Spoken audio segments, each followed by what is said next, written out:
PSR Anjaneyulu, Vallabhaneni Vamsi ఈ ఇద్దరిది చూసినప్పుడు భవిష్యత్తులో రాజకీయ నాయకులకి అధికారులకు కూడా పాఠం. అది రాజకీయాల మధ్యన నలుగుతున్న రాష్ట్రం, అండి మీడియా మధ్య నలుగుతున్న రాష్ట్రం, ఎథిక్స్ ఎథికల్స్ అన్నటువంటి దాంట్లో చిత్ర విచిత్ర భ్రమలతో బ్రతుకుతున్నటువంటి రాష్ట్రం మనం. ఇప్పుడు వీళ్ళిద్దరి దాంట్లో పూర్తి అనారోగ్యం.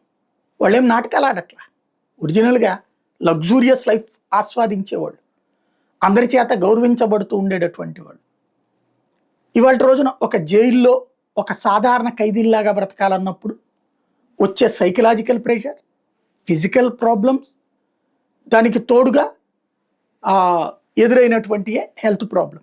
ఇప్పుడు నిన్న కూడా మళ్ళీ పిఎస్ఆర్ ఆంజనేయులకి మెడికల్ టెస్ట్లు అవన్నీ చేసి మళ్ళీ జైలుకి తరలించడం, మన ఇతన్ని 3 రోజుల పాటు టెస్టులు చేసి చేయటం, ఇవన్నీ రాబోయే రోజుల్లో వైసీపీ మళ్ళీ పొరపాటున అధికారంలోకి వచ్చిందంటే తెలుగుదేశం నేతలకి, ఇప్పుడు ఆ నేతలకి వంత పాడే అధికారులకి తప్పదు.